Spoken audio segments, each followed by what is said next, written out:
Gracias, señora secretaria. Tiene la palabra el asambleísta ponente Juan Carlos Casinelli. Muchas gracias, señora presidenta. Este proyecto de ley orgánica que hoy traemos para primer debate fue propuesto por el presidente de la República y está en tratamiento en la comisión desde el 14 de marzo del 2014. Y se ha contado permanentemente con el acompañamiento del Ministerio de Electricidad y Energía Renovable, entre otras entidades del sector público y privado que permanentemente han estado en la comisión. Siguiente lámina. Dentro de la sociabilización de este proyecto, no hemos escatimado en recibir a actores de distintos sectores, público, privado, trabajadores, academia, y hemos recibido observaciones de 11 asambleístas por escrito. Asimismo, hicimos un proceso de sociabilización, interconexión con casas legislativas de Azuay, El Oro, Guayas, Manabí y Santo Domingo de los Áchilas. Siguiente lámina. Previo a continuar con mi presentación, solicito, señora presidenta, que se pueda proyectar un pequeño video que hemos preparado dentro de la comisión.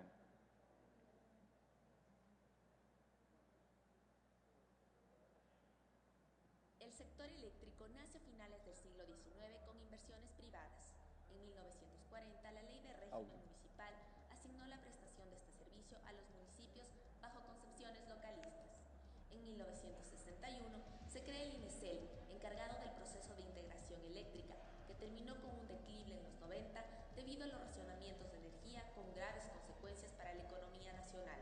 Se adelantó una hora en el país. Los estudiantes iniciaban clases a las 6 de la madrugada. Las pérdidas a causa de los apagones se estimaron en $600 millones en los sectores público y privado. En el 2000, el sector eléctrico evidenció su decadencia y las inversiones del sector privado pregonadas por el modelo de libre mercado nunca llegaron. En enero del 2007 inicia una transformación profunda. Se crea el Ministerio de Electricidad y Energía Renovable como una clara señal de reconocimiento a la importancia estratégica de la energía eléctrica. Los mandatos constituyentes 915 permitieron que el Estado invierta en las empresas de su propiedad y cuya naturaleza se decía privada. Postulados que se consagraron en la Constitución del 2008, que rescató para el Ecuador la propiedad inalienable de los sectores estratégicos.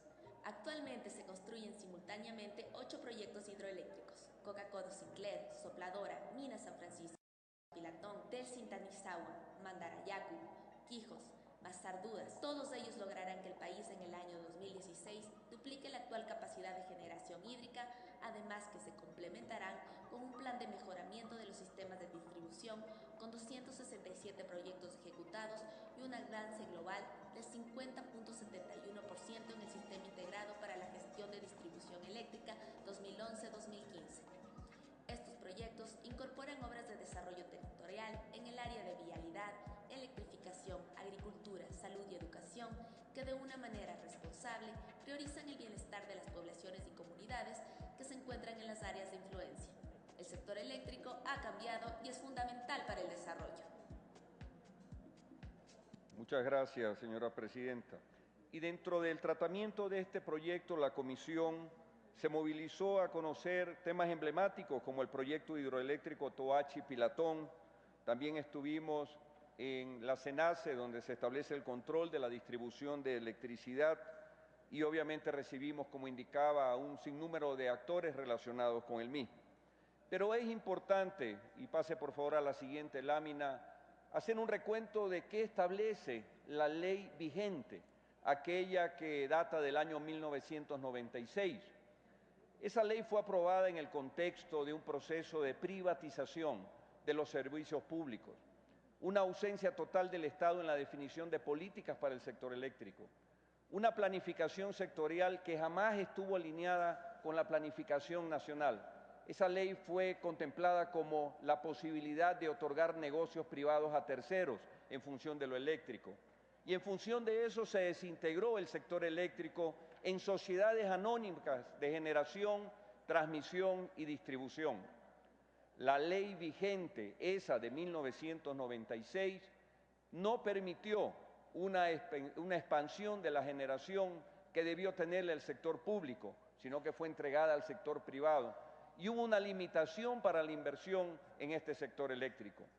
Hubo un esquema marginal de fijación de precios y tarifas diferenciadas para cada área de concesión. Esa misma ley eléctrica, la que está vigente, la de 1996, la electrificación rural estableció que era financiada a través de los consumidores comerciales e industriales, dando el colapso obviamente al desarrollo de esos sectores tan importantes en el país. Y no existió jamás ningún beneficio para las comunidades en la zona de influencia de los proyectos. Es por eso que esta ley, sin lugar a dudas, es fundamental para el desarrollo del país.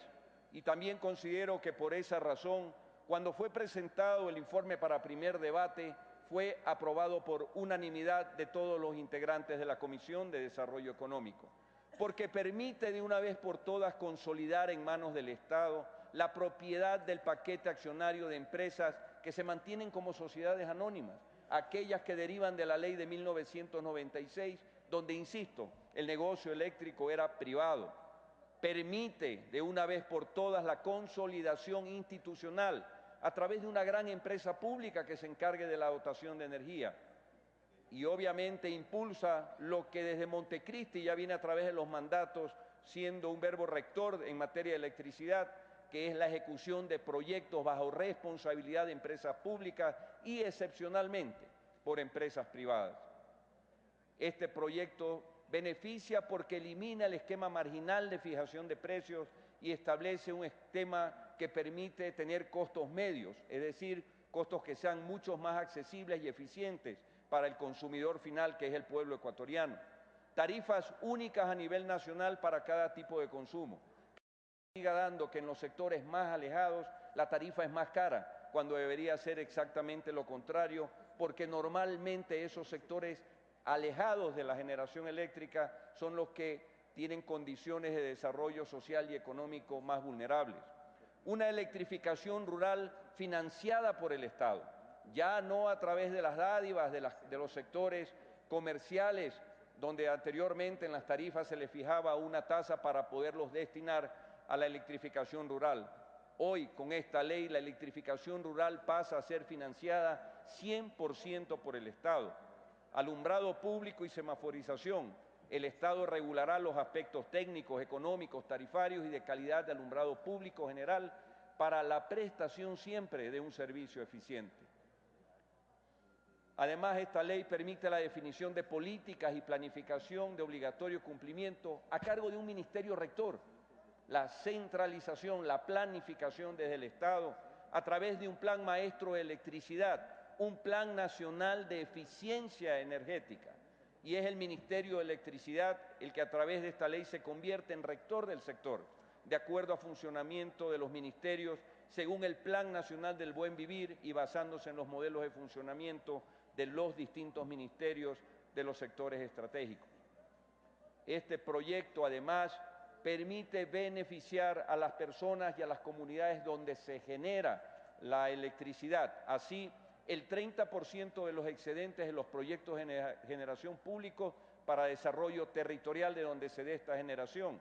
El 12% de las utilidades de los proyectos de generación privados serán destinados al desarrollo territorial y el 3% de las utilidades en esos mismos segmentos privados se distribuirán a los trabajadores. Algo similar y consecuente con lo que en su momento esta misma Asamblea dictaminó a través de la reforma a la Ley de Hidrocarburos y que hoy tiene un beneficio sustancialmente importante para los municipios de las zonas donde se produce, donde se explota el recurso petrolero. En el artículo 42, y aquí me hago referencia a algunas observaciones que están dentro del informe para primer debate, que si bien es cierto no son todas las que se discutieron en la comisión, sí recogemos las principales y obviamente con el debate del día de hoy seguiremos recogiendo otros temas para continuar trabajando dentro de la comisión. En primer lugar, el artículo 42. Se propone que en lugar de la palabra delegar se hable de la palabra contratar con empresas privadas y el texto propuesto es el que está a continuación y que está en sus hojas. Siguiente lámina.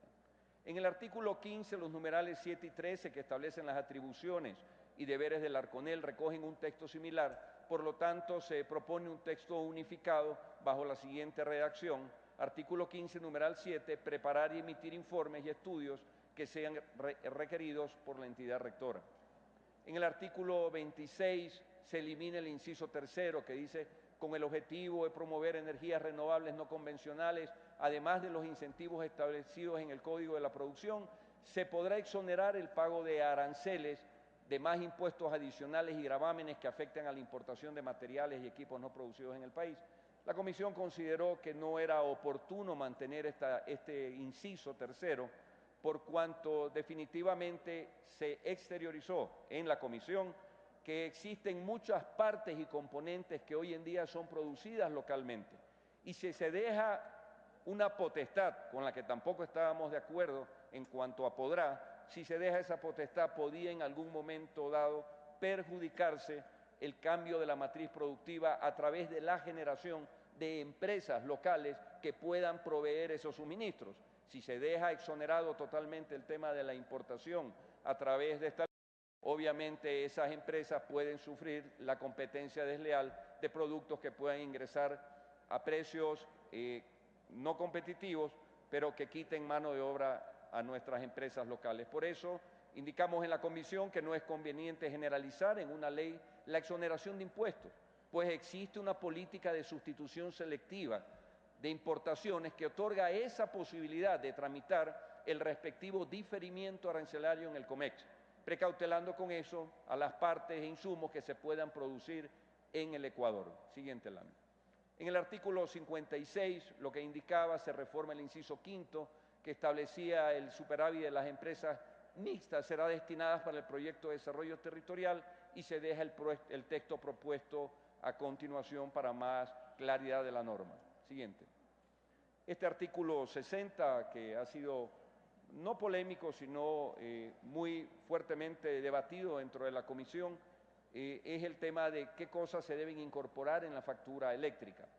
En la factura, de acuerdo a lo que dice actualmente el proyecto, en el artículo 60, en la factura al consumo de servicio público de energía eléctrica a los consumidores o usuarios finales, dice se incluirá única y exclusivamente los rubros correspondientes a los servicios que presta la empresa eléctrica, cuyo detalle constará en la regulación que para el efecto emita el ARCONEL.